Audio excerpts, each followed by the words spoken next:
हे guys, कैसे हो? Welcome to my channel be great, no one can stop you. और मैं हूं मिहिर और आज आपको एक सबसे बढ़िया ईजीएस्ट वे बताने जा रहा हूं कि कैसे आप घर में बैठे ऑनलाइन या ऑफलाइन किसी भी तरीके से इंग्लिश सीख सकते हैं। जी हाँ दोस्तों, तो वीडियो को पूरा अंत तक देखते रहिए और मैं गारंटी देता हूँ कि आप इंग्लिश सीख जाएंगे अगर आपने इस 5 वेज यानी कि 5 स्टेप को फॉलो किया तो, जो मैं अभी बताने जा रहा हूँ। अगर आप मेरे चैनल में नए हो तो please subscribe my channel and press the bell icon. और वीडियो अच्छा लगे तो प्लीज लाइक कर देना और also comment. Let's do it.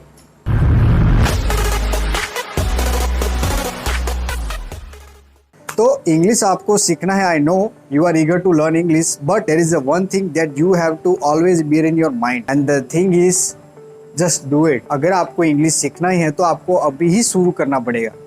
ऐसा नहीं कि next month, next week, next day और today. You have to start just right now. अगर आपको इंग्लिश सच में इजीएस्ट वे में यानी सिंपल वे में सीखना है तो 5 ऐसे वेज है जिसके जरिए आप इंग्लिश आसानी से सीख सकते हैं। तो वो 5 स्टेप्स इस तरीके के हैं: read, watch, listen, write and speak. This is the 5 ways that actually going to help you to learn English very fast. तो फर्स्ट स्टेप, रीड। इसका मतलब ये है कि आपको इंग्लिश सीखना है तो आपको रीड करना पड़ेगा। जो भी आपके सामने वर्ड्स आता है या फिर कोई सेंटेंस है या फिर कोई पैराग्राफ्स है, whatever it is, if it is in English then you have to read that paragraph, that sentence, that email, that novel, everything. Just read everything. कोई ऐसा वर्ड्स है जो आपको नहीं आता है तो आपको तुरंत उसी वक्त उसका मीनिंग समझ लेना है। मैं यहाँ पे वर्ड्स का सीधा अपने ही लैंग्वेज में ट्रांसलेट की बात नहीं कर रहा हूँ। उस वर्ड्स को आपको समझना होगा, उस वर्ड का प्रॉपर मीनिंग आपको समझना होगा। वर्ड्स को समझो, आपको अपनी वोकैबुलरी को स्ट्रॉन्ग बनाना है। जितनी वोकैबुलरी आपकी स्ट्रॉन्ग होगी उतना ही इंग्लिश सीखना बहुत आसान हो जाएगा। तो आप इंग्लिश न्यूज़पेपर भी मंगवा सकते हो, वहाँ से आपको बहुत सारे न्यू वर्ड्स सीखने को मिलेंगे। जितने ज़्यादा न्यू वर्ड्स आप सीखेंगे उतना ही आपकी इंग्लिश स्ट्रॉन्ग होती चली जाएगी। मैं आपको एक सेंटेंस दिखाऊंगा कि वर्ड्स इतने इंपॉर्टेंट क्यों है।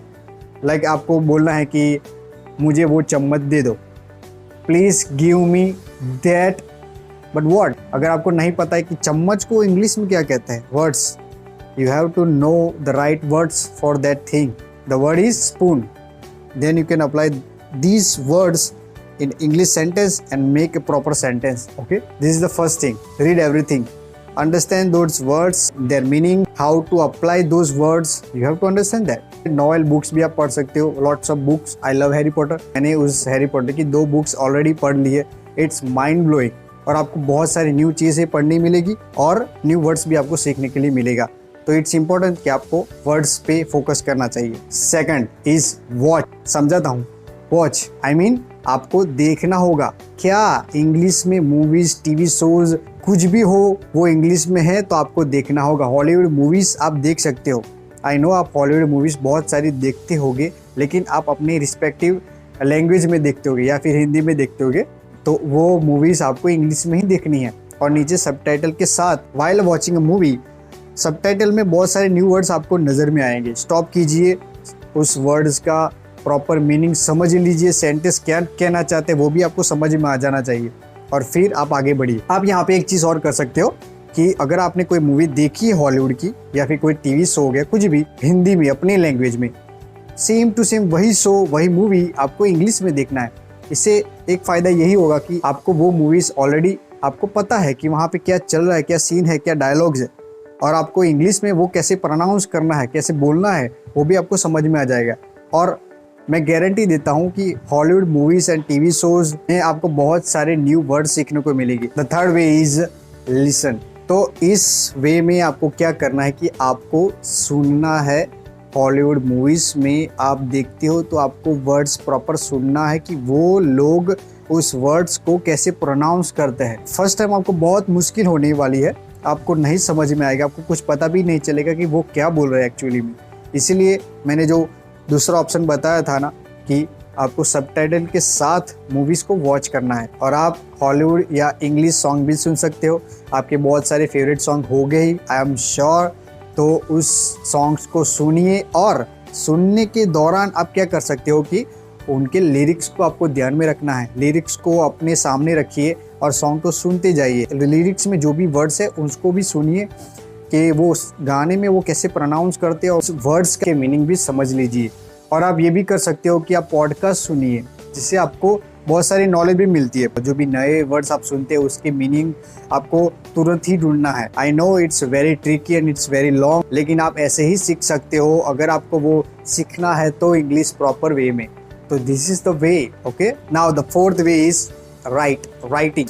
आई नो कि आपको इंग्लिश नहीं आता है, लेकिन फिर भी नेक्स्ट टाइम अगर आप कोई भी पोस्ट करते हो, व्हाट्सएप में स्टेटस चढ़ाते हो या फिर इंस्टाग्राम में पोस्ट करते हो, फीड पोस्ट करते हो, स्टोरी भी चढ़ाते हो, बहुत सारे आप, आई नो आप करते होगे। इट्स नाइस, आपको करना चाहिए, कुछ ना कुछ अलग करना चाहिए। लेकिन करना क्या है, जब भी आप पोस्ट करते हो तो वहाँ पे कैप्शन का वो सेक्शन आता है, उसमें आपको कहीं से और किसी का इंग्लिश जो भी कैप्शन होता है वो कॉपी करके पेस्ट नहीं करना है। जो भी आप रील्स में या फिर पोस्ट में, फोटो में, व्हाट्सएप स्टेटस में जो आप कर रहे हो, अपने फोटो में जो भी है, आपको वो सब डिस्क्राइब करना चाहिए।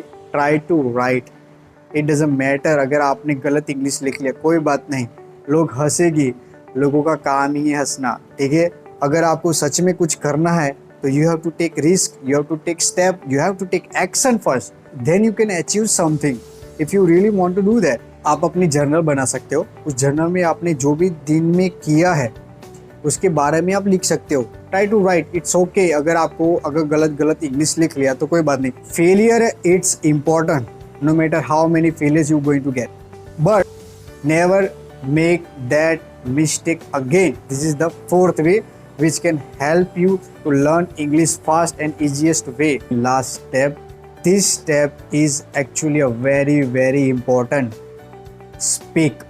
मूवीज को देख के समझना भी आ गया, आपको अच्छे से पढ़ना भी आ गया, आपको अब समझ में आ रही है इंग्लिश, तो इट्स एक्चुअली वेरी गुड। लेकिन अगर आपने ये स्टेप स्पीकिंग ये नहीं किया, it doesn't work, it don't matter.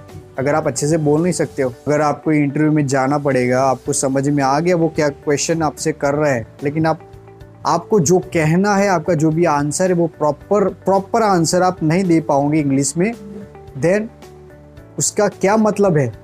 Okay, तो आपको ये बात ध्यान में रखनी है कि आपको बोलना होगा। अगर आपको शर्म आती है तो शर्म निकाल दीजिए।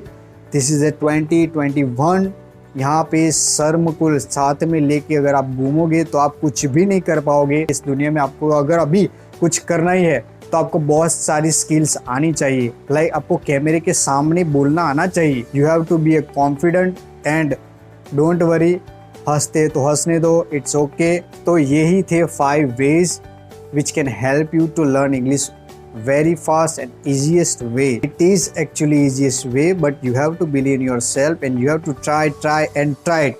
You have to give your 100%. Then you can achieve something in your life.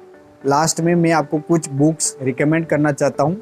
आप चाहे तो उस बुक्स की भी हेल्प ले सकते हैं, मैंने डिस्क्रिप्शन में आपको लिंक्स दे रखी है, वो भी आप रिफ़र कर सकते हो अगर आप चाहो तो, वरना कोई ज़रूरत नहीं है। आप YouTube में वीडियोस देख के या फिर ऑनलाइन गूगल करके आर्टिकल पढ़िए, न्यूज़पेपर पढ़िए, इट्स इनफ। एंड लास्ट जाते जाते मैं आपको अच्छा कोट सुनाने वाला हूँ।